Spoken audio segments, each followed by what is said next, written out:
एक मराठा लाख मराठा के उद्घोष के साथ ही महाराष्ट्र में एक बार फिर से मराठा आरक्षण के आंदोलन की मांग जोर पकड़ रही है। महाराष्ट्र के जालना में मनोज जरांगे पाटिल पिछले 6 दिनों से अनशन पर बैठे हैं और उनके समर्थन में महाराष्ट्र के कोने कोने शहरों, कस्बों में, तालुकाओं में मराठा समाज के लोग अनशन पर बैठे हुए हैं कि मराठा समाज को आरक्षण मिलना ही चाहिए।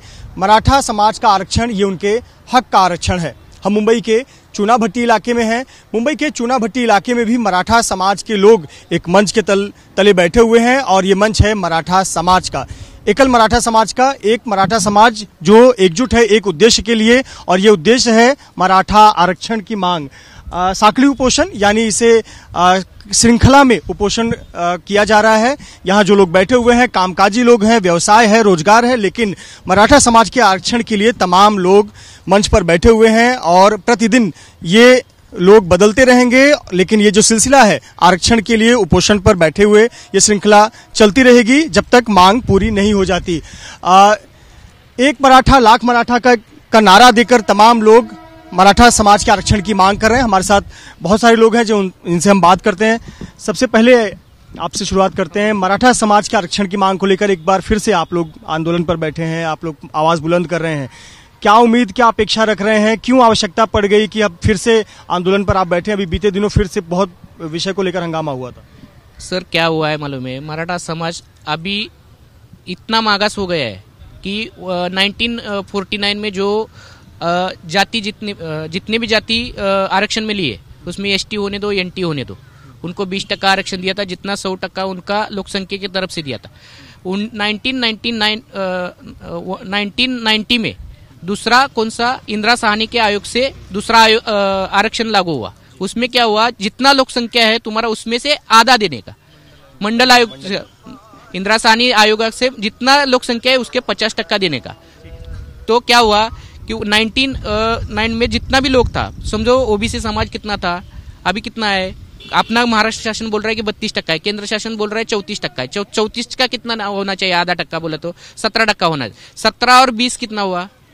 37 हुआ, बचा 13%। तो 13% मराठा समाज का आरक्षण बाकी था 93 तक। 93 में शरद चंद्र जी पवार मुख्यमंत्री बने और उन्होंने वो 13% आरक्षण ओबीसी को वर्ज कर दिया बिना मराठा समाज को पूछ के।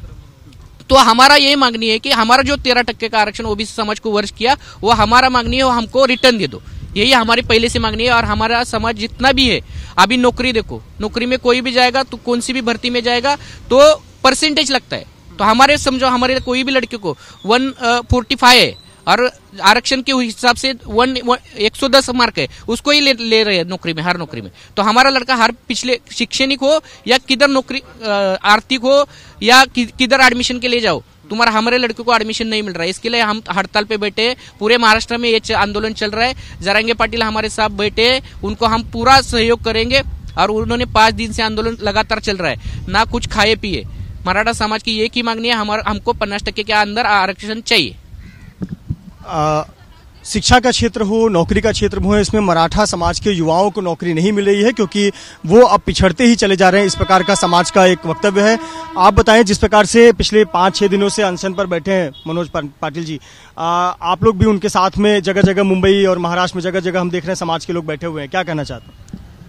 देखो, ये जो समाज का उपोषण चल रहा है ये साकली उपोषण है।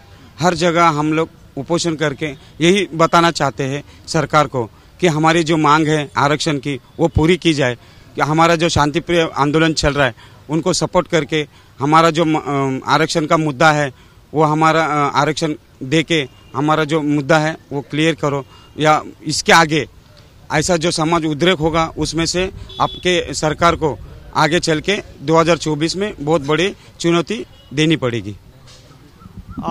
आपसे जानना चाहूंगा, देख रहे हैं आप कि इसमें कहीं ना कहीं संवैधानिक पेच फंसा हुआ है, मामला सुप्रीम कोर्ट में है। ऐसे पर क्या समाज द्वारा आंदोलन पर बैठना ये एक दबाव तंत्र का काम नहीं कर रहा है? हाँ, ये तो हम दबाव ही करना चाहते हैं, गवर्नमेंट पे हम लोग दबाव ही डालना चाहते हैं क्योंकि आज तक जो मोर्चे हुए गवर्नमेंट ने इसकी कोई दखल नहीं है। आप खुद देख रहे हो, इसके पहले जो 2016 से जो मोर्चे हो रहे हैं, 58 आंदोलनें भी हो चुकी मराठा समाज के, जो उपभोजन हो रहा है एकदम शांतता प्रिय हुआ है। अभी मनोज जरांगे पाटिल का 14 डेज का भी हुआ था, उन्होंने गवर्नमेंट ने कहा गया था कि 40 दिन में आपको मराठा समाज को आरक्षण मिलेगा। वो एक्सेप्ट हो। उसके 40 दिन के बाद भी हमारे समाज को आरक्षण मिला नहीं। फिर अभी मनोज जरांगे पाटिल में 40 दिन के बाद ये अभी फिर अनशन पे बैठे। आज 5 दिन है उनका, जो बिना पानी बिना इसी के आमरण उपोषण पे बैठे।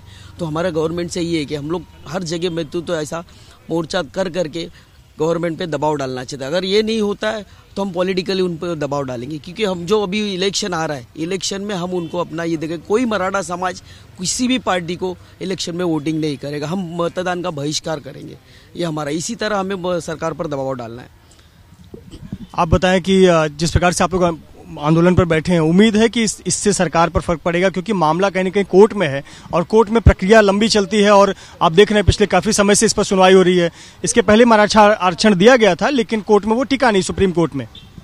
देखिए सर, आरक्षण देना है तो इच्छा शक्ति होनी चाहिए। हम लोग को दिखाई दे रहा है कि हमारा समाज पिछड़ा गया है। 50 साल पहले की बात अलग थी, अभी की बात अलग है। किसको 40 एकड़ जमीन थी, वो 5 भाई थे, उनके फिर 5 भाई बेटे हो गए, फिर वो 50 एकड़ की जमीन आज 5 एकड़ में हो गई, 2 एकड़ हो गई। तो परिस्थिति बदल गई है। अभी सर्टिफिकेट ही चाहिए क्या कि पिछड़ा है करके? आपको दिखाई दे रहा है कि सचमुच में कि समाज आज पीछे है। तो आरक्षण देना चाहिए। दबाव तो वैसा ही है। हमारे जरांगे पाटिल उपोषण के लिए बैठे हैं, उनको कुछ हो गया, आज मेरे ख्याल से 6वां दिन है, तो उनको कुछ हो गया तो मुझे लगता नहीं अगले टाइम पे कोई इलेक्शन होगा या महाराष्ट्र चुप बैठेगा, पूरा माहौल खराब हो जाएगा और बाद में कंट्रोल नहीं होगा। जब से महाराष्ट्र राज्य बना है, 20 में से 12 मुख्यमंत्री मराठा समाज से आए, लेकिन किसी ने भी मराठा समाज के लिए वो काम नहीं किया जिसकी आप लोग अपेक्षा रखते हैं, उम्मीद रखते हैं। किससे उम्मीद है फिर आपको? अभी ये इसी टर्म में हमने देख लिया, मुख्यमंत्री उद्धव ठाकरे भी रह चुके हैं, एमवीपी की सरकार, और अभी हम देख रहे हैं कि शिवसेना बीजेपी और अजीत दादा की भी सरकार। हम लोग को उम्मीद जरांगे पाटिल से ही है, वही कर सकते हैं कि मराठा समाज को आरक्षण मिल सकता है। नेताओं में किससे उम्मीद है? क्योंकि मनोज जरांगे पाटिल आपकी आवाज पहुंचा सकते हैं, लेकिन कहीं न कहीं राजनेताओं को ही देना। नेताओं से नहीं है, किसी के पास से नहीं है हम लोग को उम्मीद। मौजूदा मुख्यमंत्री से, उप मुख्यमंत्री से, किसी से उम्मीद है? मौजूदा मुख्यमंत्री उप मुख्यमंत्री इन लोगों का काम ही है खाली मराठा समाज को गुमराह करके ये आप अपना काम निकाल रहे हैं। इनके यहाँ से होने वाले ये चीज नहीं है। इसके पहले भी महाराष्ट्र विकास आघाड़ी की सरकार थी, 3 दलों की सरकार थी, उस सरकार ने भी कुछ नहीं किया। देखो, सरकार को अपनी खुद की पड़ी है। इन्होंने इतना कमा के रखा है, उनकी 2-2, 3-3 पुश्तियाँ खाएगी बैठ के। तो इन लोग को जैसे नारायण रानी साहब ने जैसे बताया कि हमारे को ओबीसी में या हमारे को आरक्षण की जरूरत नहीं है, क्योंकि उन 10 पूर्तियों ने कमा के रखा है। हमारे जो सामान्य जो मराठा समाज है उनको आरक्षण की जरूरत है। लेकिन तो इस बार दशहरा की रैली में चाहे सत्ता पक्ष हो विपक्ष हो, सभी ने कहा कि मराठा समाज को आरक्षण मिलना चाहिए, हम उसके पक्ष में हैं। बोल सब रहे हैं लेकिन कर कोई नहीं रहा। तो उम्मीद किससे आपको? सर, उम्मीद अभी कोई बची ही नहीं है। खाली हमारा विश्वास है वो जरांगे पाटिल साहब के है, वो जैसे बोलेंगे उसी तरफ हम पूरा मराठा समाज चल रहा है। क्योंकि पूरे समन्वयक देखो, पिछली बार भी हमारे 58 मोर्चे निकाले, कोई समन्वयक नहीं है, कोई हमारा दूत नहीं बचा है मराठा समाज का। अभी मराठा समाज का एक ही नेता है, कोई पक्ष नहीं है, कोई विपक्ष नहीं है। हमारा नेता एक ही है, मनोज जरांगे पाटिल साहब। जो वो बोलेंगे वही महाराष्ट्र पूरा मराठा समाज करेगा। आप बताइए किससे उम्मीद रख रहे हैं? और अगर इन सरकारों ने, मौजूदा सरकारों ने कोई आपकी मदद नहीं की समाज की, तो आगे का कदम क्या होगा? 2024 में कई चुनाव आने हैं। नहीं, जो महाराष्ट्र पे मराठा समाज का आरक्षण का जो बात करेगा ना, वो महाराष्ट्र पे राज करेगा। अभी 2024 में सामाजिक मतदान बहिष्कार डालेंगे। सब नेताओं का सामाजिक हम वोटिंग नहीं करेगा, वो जो हम चुन के भी नहीं देगा और ऊपर जाने भी नहीं देंगे 2024 में। अभी हम देख रहे हैं कि महाराष्ट्र के कई गांवों में, कई तालुकाओं में कई नेताओं का बहिष्कार हुआ है कि उनको एंट्री नहीं मिल रही है। सब गांव में, तालुके, जिले में कोई नेता, सब कौन सा भी पक्ष का होने दो, एक भी बंदे है। लेकिन अपना मुंबई में थोड़ा कम चल रहे, लेकिन गांव में पेट के मराठवाड़ा विदर्भ बहुत आगे जा रहे। एसटी बंद है, बसेस बंद है, सब गांव बंद है, आमरण उपोषण चालू है, साखळी उपोषण चालू है, सब जगह चालू है। अभी आग लगे, पेटने का बाकी है, आग लगाने वाले हम। 2017 से तो बहुत शांतिपूर्ण तरीके से चल रहा था। इस बार कई हिंसक घटनाएं हुई हैं, बस जलाई गई है, बसें तोड़ी गई है। जालना में, बीड़ में बस जलाए गए है, सब हो रहे, हाईवे भी बंद किए है। वे 2024 में जो मराठा का आरक्षण का जो बात करेगा वो महाराष्ट्र पे राज करेगा। जो जो मराठा समाज के आरक्षण की बात करेगा वो महाराष्ट्र पर राज करेगा। आप बहुत देर से इन गोटियों को लेकर खेल रहे हैं, क्या मैसेज देना चाहते हैं? यही नौबत आई है हमारे ऊपर, अभी ये गोटियां खेलने की नौबत आई है मराठा समाज के ऊपर। हमारा इकोनॉमिकली बैकवर्ड क्लास है, एजुकेशनली बैकवर्ड है, ये एजुकेशनली बैकवर्ड, ये इकोनॉमिकल बैकवर्ड, ये सोशली बैकवर्ड, ये हर चीज़ एक बैकवर्ड चीज़ है। ये लेके हम लोग बैठे यहाँ पे और यही नौबत हमारे ऊपर आई है, ये सरकार के द्वारा हो गई। देखो मराठा समाज सबसे बड़ा भाई है महाराष्ट्र में और ये 50% ओबीसी से आरक्षण हम लोग की मांग कर रहे हैं। आज देखोगे तो आज मराठा समाज को हर एक जगह के टारगेट किया जा रहा है। 2000 संविधान के तहत जो भी चल रहा है, हमारा हिंसा को कोई भी समर्थन नहीं करते, हम लोग शांति से बैठे अनशन चल रहा है। जरंगे पाटिल साहब ने एक टाइम दिया था सरकार को, उसके बाद भी सरकार ने ऐसे ही किया कि बात करेंगे, चर्चा चल रहा है। फडणवीस साहब ने एक स्टेटमेंट दिया उस दिन कि हम लोग जरंगे पाटिल साहब के साथ कैमरे के सामने बात नहीं करेंगे, कैमरा छोड़ के बात करेंगे। यानी आप कहना क्या चाहते हो? जो इंसान खुले दिल से बात करना चाहते हैं खुले आसमान में, उसके साथ बात करो ना आके। आज देखो तो फडणवीस साहब किसी और का उपोषण, समाज का उपोषण छोड़ने के लिए वहां पे गए थे, लेकिन मराठा समाज का उपोषण छोड़ने के लिए जालना में नहीं गए और उन्होंने उधर विजिट भी नहीं किया। आज तक मनोज जरंगे पाटिल और फडणवीस साहब की सामने आमने सामने भेंट कभी हुई ही नहीं है। एकनाथ शिंदे साहब गए, उन्होंने टाइम मांगा, टाइम दिया, लेकिन उस टाइम के बाद भी कुछ हुआ नहीं है। यही चीज हो रही है। देखो ये सैलाब आएगा, धीरे धीरे हमारे पेशेंस खत्म हो जा रहे हैं। अभी हम लोग संविधान के तहत कर रहे थे, अभी बाद में अभी सैलाब टूटने वाला है और ये भगवा सैलाब आएगा, भगवा सैलाब पूरे महाराष्ट्र में। आपने बहुत गोटियों का उदाहरण देकर समझाया कि समाज की क्या हालत है। इसी से जुड़ा हुआ एक सवाल मैं ये पूछना चाहूंगा कि ये कहीं बीजेपी, कांग्रेस, एनसीपी, राष्ट्रवादी, शिवसेना, ये अलग अलग गुट, ये आप लोगों को तो नहीं नचा रहे हैं? 20 में से 12 मुख्यमंत्री मराठा समाज के, 33% राज्य में आबादी, और हालत आपके मुताबिक जैसा आपने बताया कि हालत शिक्षा के क्षेत्र में, नौकरी के क्षेत्र में क्या है, तो ये नेता आपको तो नहीं खिला रहे हैं? देखो आप मीडिया कर्मी हो, आपने खुद से ही बात कही, जो हमारे मन की बात है आपने ही बोल दी कि ये हमको खिला रहे हैं, तो हम इनके साथ खेलेंगे। हम लोग अभी वोटिंग ही नहीं करेंगे।